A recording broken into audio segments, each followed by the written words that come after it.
Hi guys, it's James here at Full Fat 4x4. Today I'm in the Bourneville Autobiography and I'm going to be doing a few jobs up in the engine bay.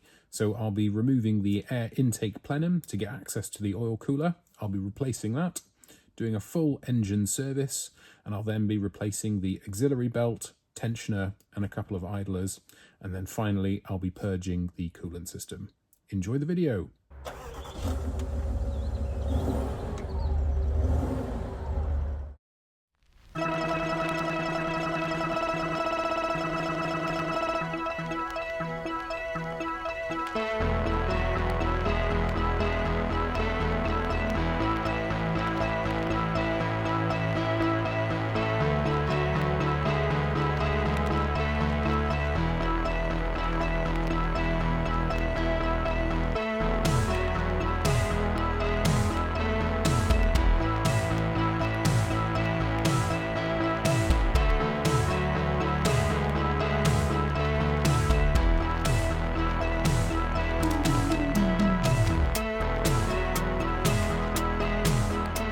All of that just for the intake plenum.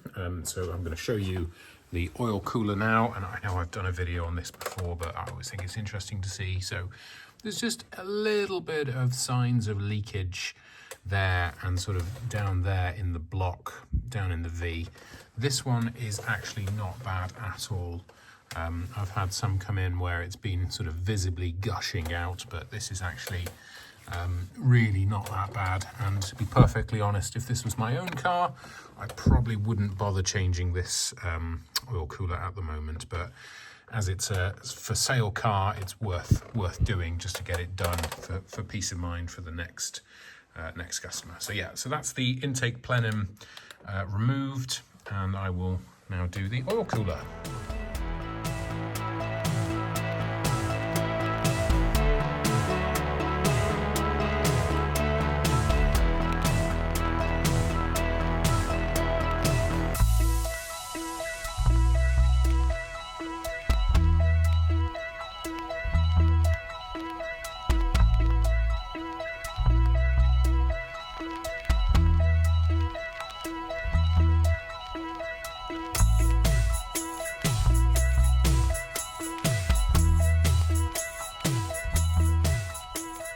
Cooler now removed. A couple of top tips if you are doing this job.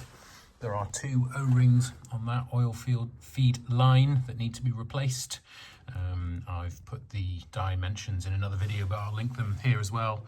And then also this water feed has got an O-ring in as well. It's well worth replacing that at the same time.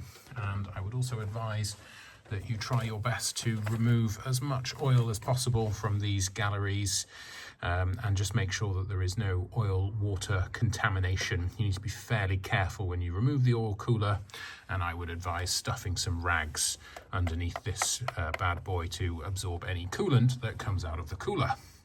Okay, and then the installation is basically the same but in reverse. Enjoy.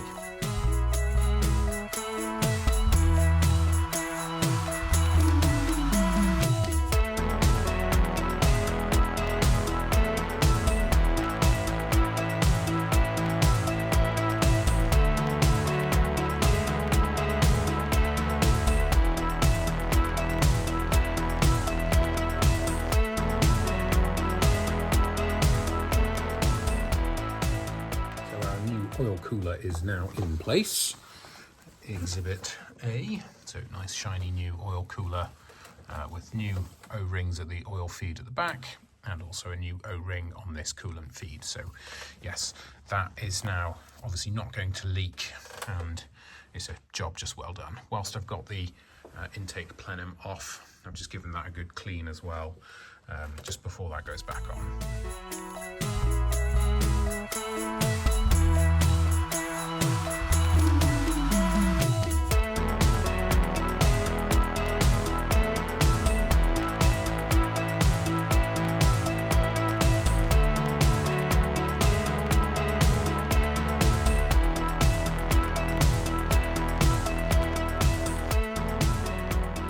intake plenum is now on.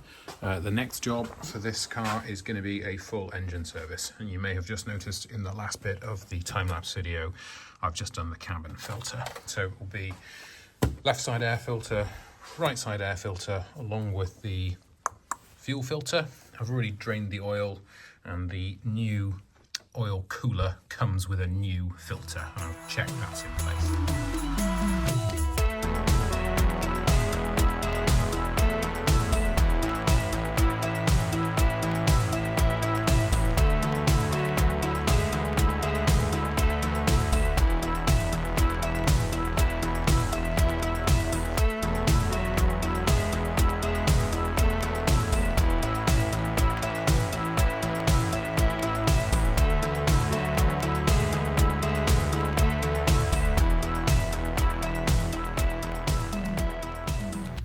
Okay, so it's another day now, as you can probably tell by the outfit change. At the tail end of that time-lapse video, I was just ferreting around in the engine bay, and I was looking at the auxiliary belt. So they're quite common to squeak on the 4.4 TDV8s, which is what was happening on this, and noticed that both the belt was dry and cracked, and it was also sitting askew on the tensioner. So I've got a new tensioner, ordered an auxiliary belt because I didn't have one on the shelf. At that point realised I didn't have a fuel filter on the shelf, so I've ordered one of those.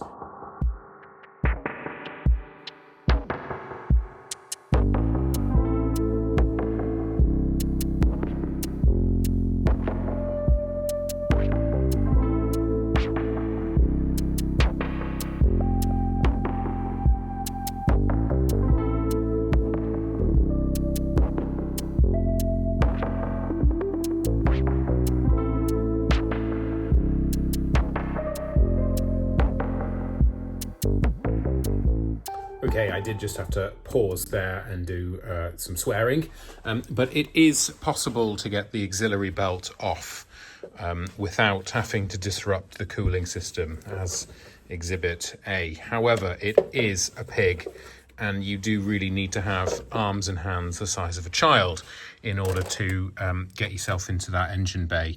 And it's not necessarily something that I would recommend. However, if you are going to have a go at doing this, you do need to loose off the two bolts which hold this cooling pipe in place in order to be able to get the belt out. But yeah, that's out now, and you can kind of see you know, the condition of it. There are some cracks starting to appear. I mean, you know, there's a chip out of it. So I think this belt was not long for this earth, so well worth getting it out. I mean, you can see it's perished, and there's some cracks in there. Kind of.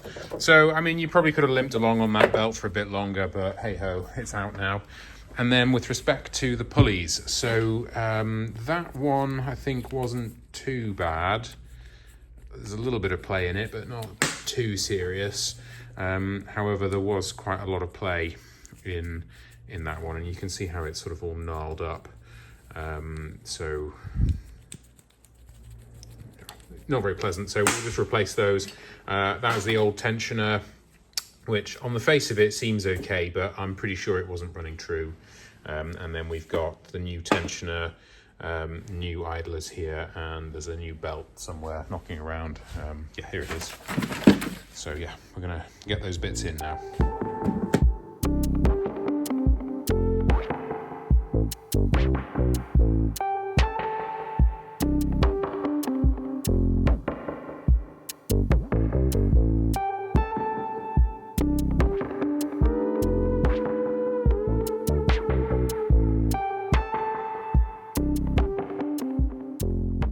Okay, well, after a lot of faffing about and a fair amount of swearing, we now have a new auxiliary belt, two new idlers, the 65mm and the 85mm, and also a new tensioner.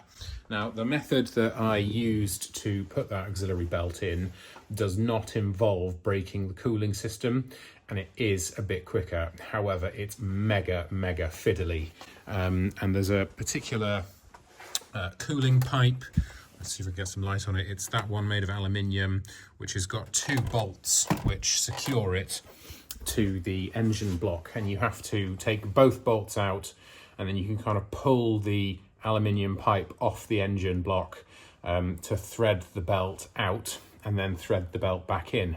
Now, if you've done this job before, what you can do is you can actually just cut the belt out. However, if you are attempting to do this yourself and it's your first auxiliary belt job, I would suggest that you thread it out past that piece of pipe. That way you kind of have an understanding of the pathway to get back in, because it is quite fiddly. But yes, it's done now. That's taken a bit longer than I was hoping, so I'll finish up the engine service, which now is just the fuel filter and air filter. I had to take the air filter box out to get to the auxiliary belt to do that replacement, but there's nothing wrong with that because I'm going in here to do the fuel filter shortly. So yeah.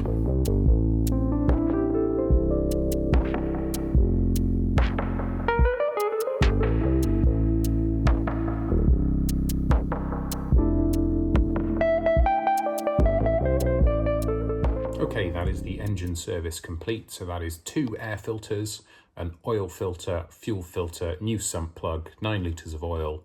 The only thing remaining to do on this one is a coolant vacuum test and then refill the system, because we interrupted that for the oil cooler.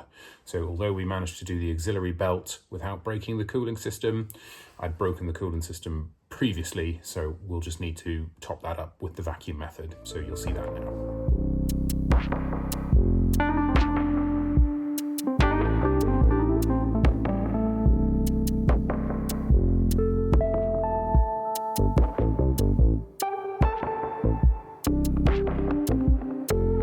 So when it comes to vacuum filling kits, there are a number of different products on the market, but the one I quite like is this Draper Expert Coolant Vacuum Refill Kit, which runs off compressed air.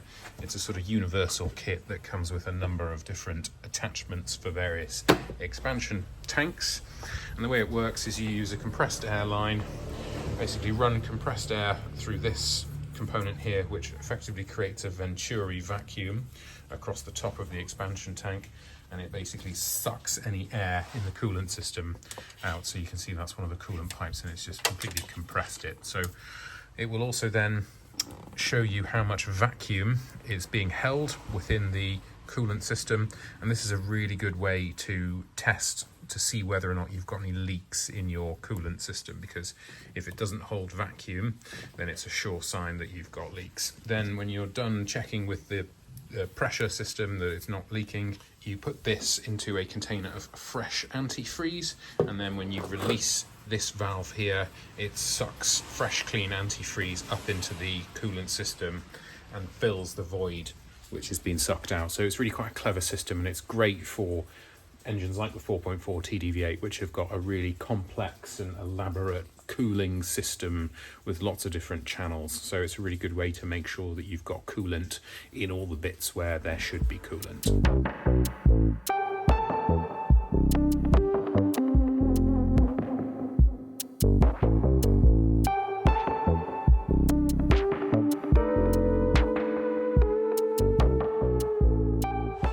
So with the vacuum coolant fill complete, it is time for the moment of truth, and we're going to start this up. I've already done 4 cycles of putting it into the accessory ignition to prime the fuel pump. It is always a bit nerve-wracking starting something up that you've disassembled, so here we go. Nice. That war, yeah, good. Okay, so you notice that the oil lamp, which was up there, just momentarily flashed. Now that can happen when you have changed the oil cooler, because you've totally drained the oil system. So it can take a couple of seconds just for the pressure to come up, but it should go off very quickly as it did then. So yeah, I'm really pleased with that, because that engine sounds beautifully smooth now, where previously there was a hell of a squeak with the belt. So I'm pleased that the new belt tensioner and idlers has solved that squeaking issue, and that should now give the new owner many years of trouble-free motoring with respect to oil cooler and auxiliary belt, which is sort of one, you know, they're two big ticket items on the 4.4 that you really want to be looking out for. So yeah, I'm going to be pausing the prep work on this Bourneville car for the time being, and we'll be taking this out of the garage later and putting the Blue Westminster in to finish the prep on that, because that car is sold. However, if you are interested in this Bourneville, do drop us an email. It's fullfat4x4@gmail.com. You're more than welcome to arrange a viewing. It hasn't got a huge amount left to do now that we've done the sort of the big work in the engine. So yeah, stay tuned for more content. In part 2 of the cheapest 3.6 series, I'll be revealing the cost, and also I'm going to be doing a giveaway. So stay tuned, guys. Cheers.